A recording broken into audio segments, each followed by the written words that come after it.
welcome back to another video, Purple Political Talk here. In today's video, we're going to be taking a look at how things would change if Kamala Harris became the Democratic nominee, if Joe Biden dropped out of the presidential race. How would the electoral map look like? But before we do begin this video, I want to remind you to like, subscribe, and to turn on the notification bell so you're up to date with all of our latest content. Now, without further ado, let's get started with the video. So, this is what my previous election map prediction of a Biden versus Trump scenario looks like as of right now. And, I think right now the big story that we've been seeing just overall is Biden is really weak. And if we look at the polls, if we look at a lot of different factors, this is how I think the presidential race ends up looking like right now. With Biden weakened in the Midwest, definitely not performing at 2020 margins. And if you compare it to 2020 margins, getting completely blown out in the Sun Belt. I mean, states like Arizona, Nevada, and Georgia have been consistently polling 5 points in favor of Donald Trump. And I think all of this begs the question, with all of this said, said with a lot of the polls that we have right now, if we go to the presidential election national polls, one of the things that we can see is that Donald Trump has been building the gap. He's built a sort of consistent gap after the debate. We see how close it was before, and something interesting we can see here. We did receive some polls from Emerson College that show something interesting. So a lot of the Democratic Party is really freaking out about, what if we, have to change our nominee? Should we change our nominee? But look how things change. Now, granted, these are slightly different scenarios because here you're talking, a candidate who hasn't had the chance to really get their name recognition as a candidate, as them being on the top of the ticket. But we see the polls showing Kamala Harris would perform worse than Joe Biden. And, as counterintuitive as it sounds, to a certain extent, I do think this is true. And when we look at it through the electoral map, we're going to see how, having the switch could be marginally better for for the Democratic Party, but possibly not enough. And I think the things change, and we're going to talk about that in a bit, is really kind of in the long term, that the possibility. I think keeping Joe Biden as the nominee seals the election from now. Changing the candidate gives the Democrats at least some hope that, they're going to be able to win the White House.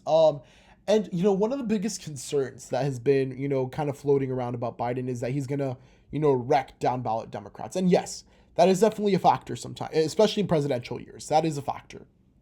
But down ballot races, a lot of the polling has been, 6, 7, 8 points. Down ballot Democrats have been polling 6, 7, 8 points ahead of Biden. So I think it's very interesting. And I think it shows that the issue is Joe Biden. But I think flipping him and changing him being the candidate does not change much. So let's now look at the electoral map and how I think things would change. Now, one of the very interesting things I think overall is that Kamala Harris is, in a way, a weaker candidate for the Rust Belt. Now, I think one of the things that one of the strengths of Joe Biden was his appeal to working class voters in the Rust Belt.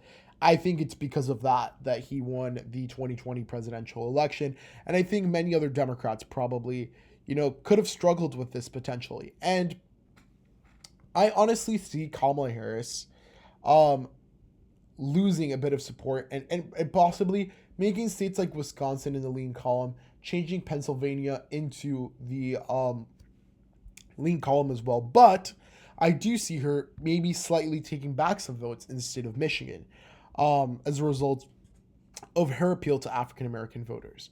And I think that's going to be kind of where we're going to see a very different election, I guess, if we have Kamala Harris at the top of the ticket. We also have to remember, Kamala Harris is not the most popular person out there. And I think we also have to consider that if a change like this does happen, you're going to have that effect of, the Democrats are going through this last minute change. That could potentially shift some votes. And because it's not something that we've seen massively, in many, many years, at least not in what I would consider modern American politics. We haven't seen a candidate change of this caliber potentially. It's going to be interesting to see, other than, the actual one-to-one characteristics of the candidates, how some of the other political forces are going to go about all of this. Now, I think other than that, a lot of things don't change. I think that, maybe with Kamala Harris at the top of the ticket, you could see the state of New York going back to the safe column. But yet again, I don't see much changing. I think the Sun Belt is going to still hold consistently strong for Donald Trump. And I will say that I think in the Sun Belt, a lot of the support that Donald Trump has gained has come from people who have been, upset with a lot of things, especially Bidenomics. We have to go back and think about what this election is really about.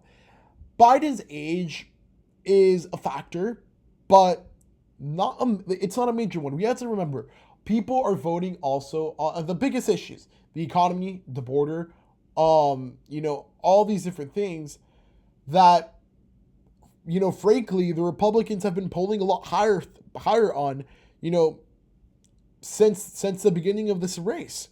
And yes, I think one of the things that Democrats are going to try to really push is the whole abortion issue, which, when you look at the economy and how many voters are voting on that, how many voters are voting on immigration and all those different things, I start to really question how successful of a strategy it's going to be. And frankly, one of the reasons that the Democrats are so behind the polls is not Biden's age. I think that is a factor. And I think for some voters, they would very reluctantly vote for him or not vote for him at all. But we have to also take a look at the fact that the Republicans have been overperforming in a lot of different polls, even before, the debate. And if you compare the polls back in 2020 to 2024, it's really undeniable the fact that the Republicans have been overperforming. The issue per se is not Joe Biden's age, but I think what would really change if you have someone different at the top of the ticket is the way that they will be able to sell their platform and in some way salvage the White House and the race for the White House. Because again, we have to remember, presidential races are not over until they are over. Anything can happen, especially in modern politics. But when you look at Kamala Harris and what she would bring at a one-to-one race against Donald Trump, I personally don't see it. Now, I think we'd be talking different things if we have different people up here, but the fact of the matter is the Democrats are not going to have an open convention, and if Joe Biden drops out of the race, the nominee is going to be Kamala Harris.